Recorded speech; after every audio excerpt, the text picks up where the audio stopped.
Entonces, como les decía, vamos a ver hoy una pequeña clase de estática y sobre todo lo que vamos a hacer es vincular lo que estamos viendo de dinámica del cuerpo rígido con la estática que ustedes ya vieron durante el ingreso.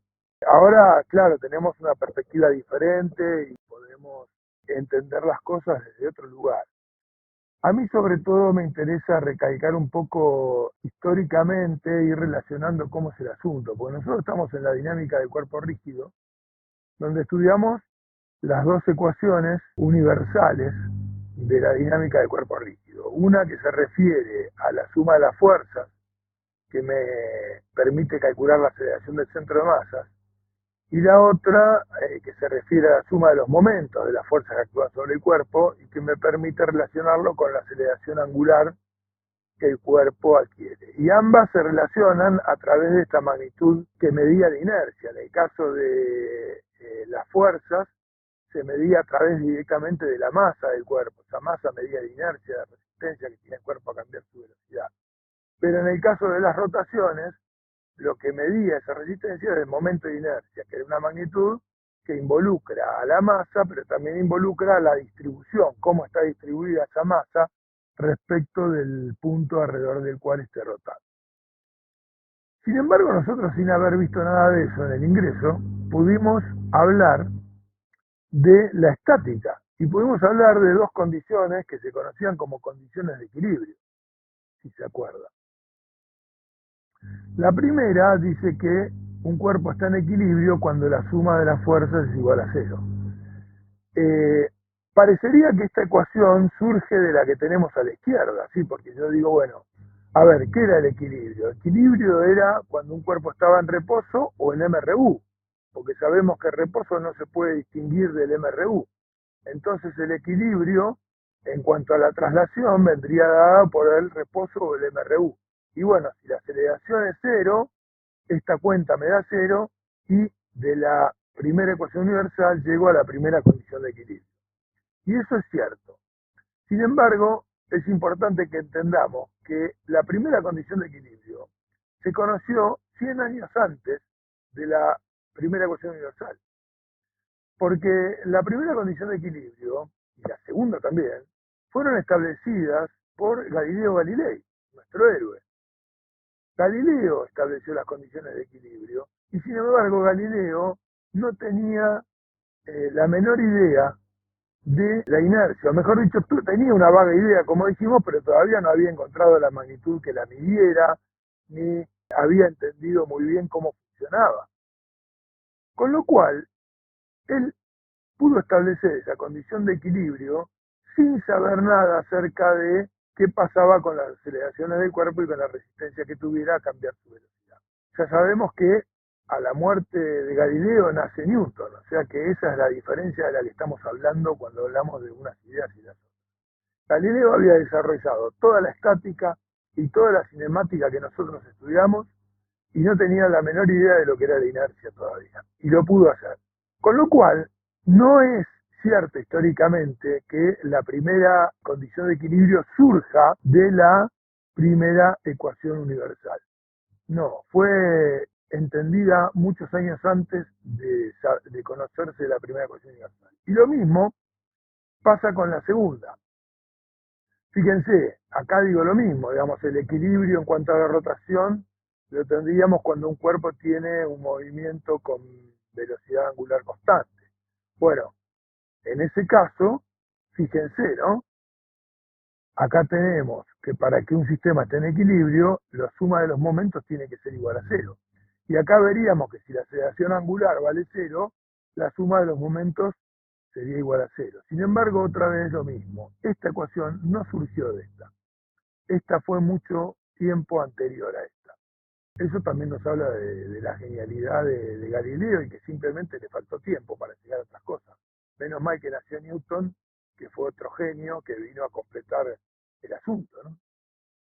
Así que bueno, en estas dos condiciones que parecerían surgir de las ecuaciones universales, pero en realidad no surgieron de ellas, aunque una vez conocidas vemos que están íntimamente relacionadas, De estas condiciones van a surgir la posibilidad de entender o no que un sistema se encuentre en equilibrio, que un cuerpo rígido se encuentre en equilibrio. Otra idea también, que era distinta para Galileo que para Newton, es este concepto de centro de masa. Según la dinámica, el centro de masas, como ya hemos discutido, es un punto donde puede considerarse que se encontraría acumulada toda la masa del cuerpo rígido si en lugar de ser un cuerpo rígido fuera un cuerpo puntual. Y a ese punto lo llamamos centro de masas y vimos cómo se hacía para calcularlo, cómo se lo definió, etc. Si se acuerdan cuando estudiaron estática en el ingreso, se acordarán que en lugar de hablar del centro de masas hablaron del centro de gravedad. El centro de gravedad justamente tiene la misma diferencia con el centro de masas que estas ecuaciones con estas. Es decir, el tema es que cuando Galileo habló del centro de gravedad, todavía el concepto de masa y de inercia no lo tenía. Con lo cual, él encontró que existía un punto de los cuerpos donde se encontraba aplicada la fuerza peso. A ese punto del cuerpo, que era considerado el punto de aplicación de la fuerza peso, Galileo lo llamó centro de gravedad. Obvio, ahora desde nuestro conocimiento de dinámica y de las ecuaciones universales y de lo que era el centro de masa, nos damos cuenta que ese punto tiene que ser el mismo. Porque si en un punto del cuerpo se puede considerar concentrada toda la masa del cuerpo, si ese cuerpo se transformara en un cuerpo puntual, bueno, en ese punto estaría aplicada la fuerza peso. ¿Se entiende? Con lo cual, si bien conceptualmente fueron diferentemente concebidos, porque para Galileo ese centro de gravedad era el punto de aplicación de la fuerza peso, y para Newton ese centro de masas era el punto donde estaba concentrada toda la masa del cuerpo si se lo consideraba como una partícula, terminan siendo exactamente el mismo punto. O sea que el centro de gravedad se encuentra en el mismo lugar que el centro de masa. ¿Por qué? Porque en el centro de gravedad se encuentra aplicada la fuerza peso. Y justamente ese punto coincide con el punto donde estaría concentrada toda la masa del cuerpo si fuera una única partícula. ¿De acuerdo? Con lo cual, todo lo que hablamos para el centro de masas y para la ubicación del centro de masas concuerda para la ubicación del centro de gravedad. Por lo tanto, ya sabemos que si el cuerpo es un cuerpo irregular, hay que sacarlos en forma aproximada o en general en forma empírica, ese punto. Mientras que si se trata de un cuerpo geométricamente regular y homogéneo, el centro de gravedad va a coincidir con el centro geométrico del cuerpo. Bueno, en síntesis, eso es todo lo que podemos hablar, o sea que fíjense que son cosas que ya conocíamos. ¿Qué tipo de problemas se pueden presentar en la estática del cuerpo rígido? Y bueno, problemas como este, por ejemplo, que dice que hay una barra rígida homogénea y de sección constante, como muestra la figura, que pesa 50 newton y tiene una longitud de 3 metros. Sobre ella hay apoyado un cuerpo de 400 newton y se encuentra a 2 metros de un pivote.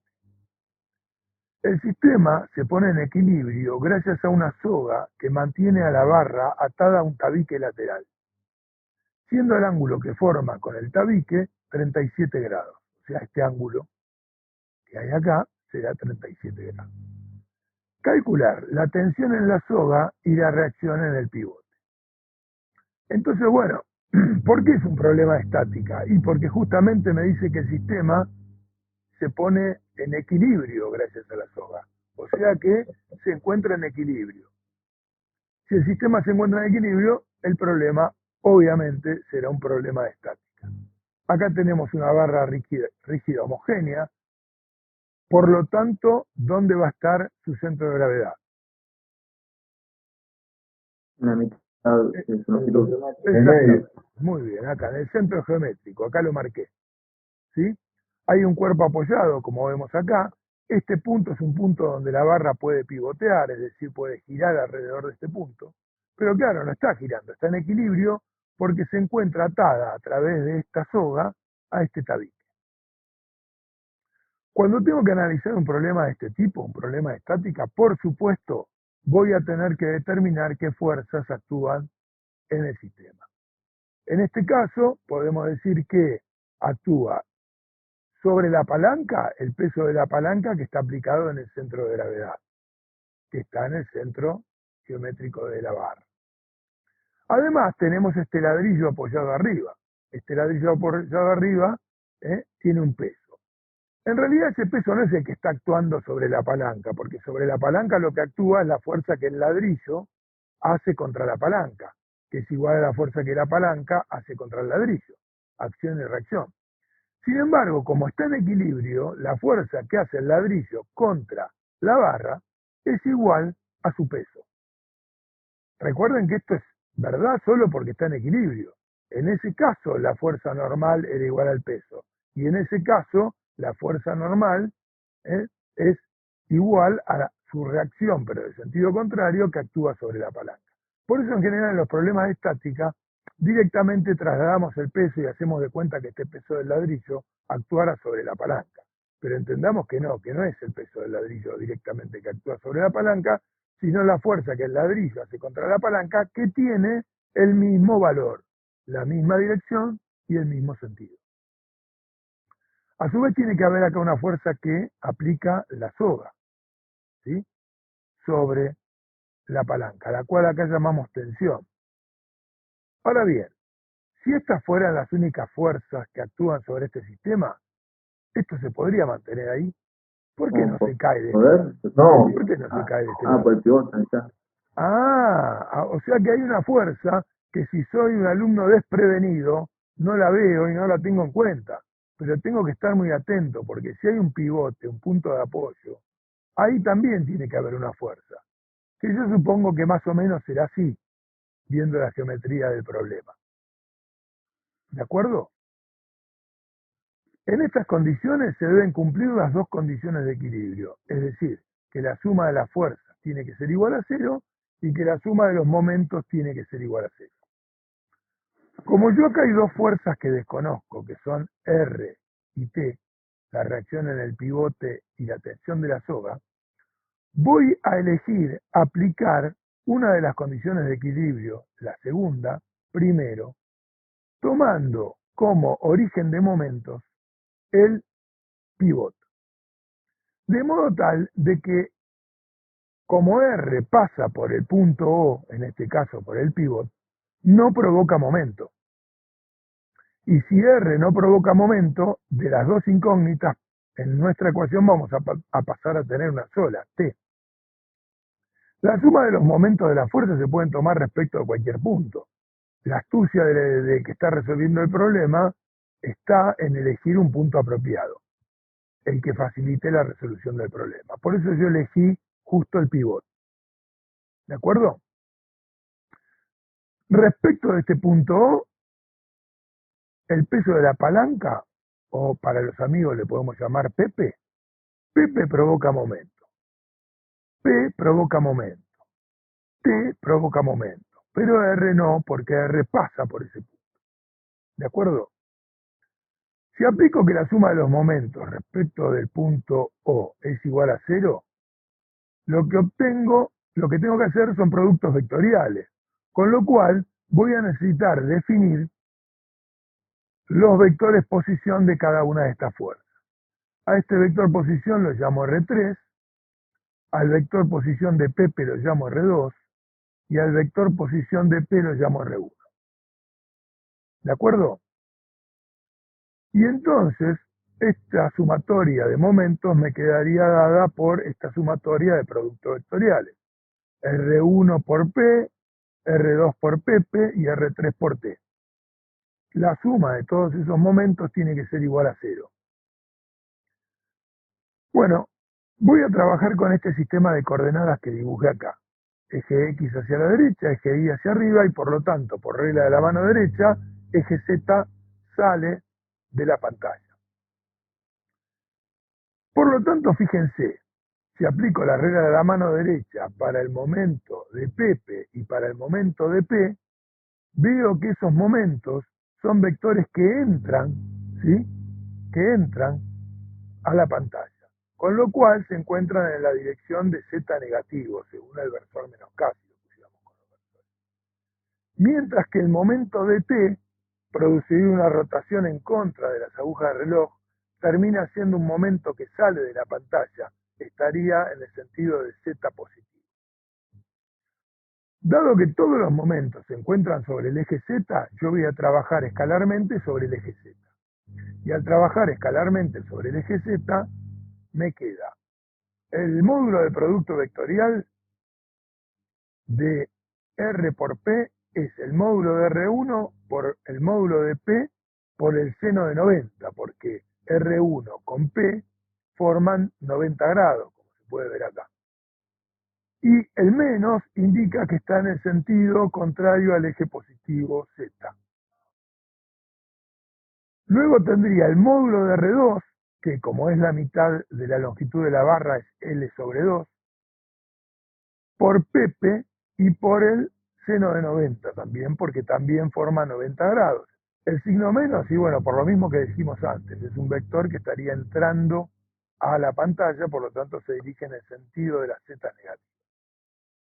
Mientras que, cuando calculo el momento de la fuerza T, tengo R3 por T y por el seno de este ángulo. Si este decía el enunciado que era 37, el ángulo que forma T con R3 es 53 grados, como está marcado acá. O sea que es L por T por el seno de 53. Y eso tiene que ser igual a 0. Bueno, ahora despejamos de ahí la única incógnita que tenemos, que es T. Al despejar, fíjense, paso sumando estos dos términos y L por el seno de 53 pasa dividiendo. Bueno, acá reemplacé por los datos que daba el problema y eso nos da 365 newton. O sea que el valor de esta fuerza T, el módulo, es 365 newton. Su dirección es 53 grados. Si yo quisiera expresarla en forma cartesiana, simplemente tengo que hacer T por el coseno de 53 en I, más T por el seno de 53 en J, y la expresaría en forma cartesiana. Pero con el módulo y el ángulo conocido ya queda bien expresado. Bueno, ya calculamos T.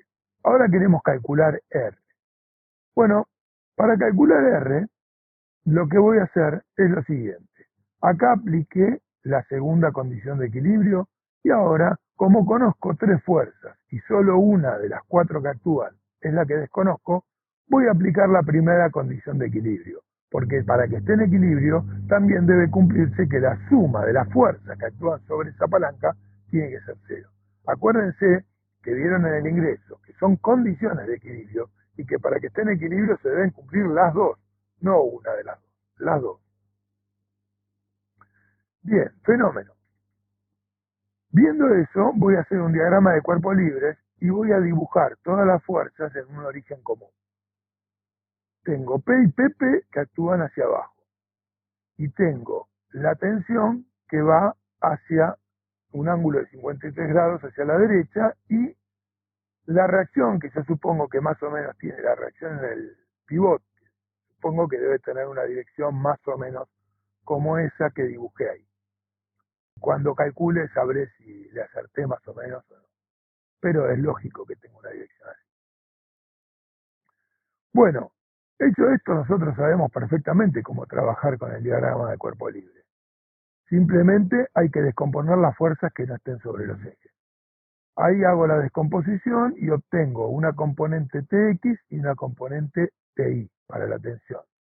Y para la reacción de vínculo contra el eje, obtengo una Rx y una Ri. Dicho esto, entonces lo que yo voy a hacer es sumar estos vectores y eso tiene que ser igual a 0.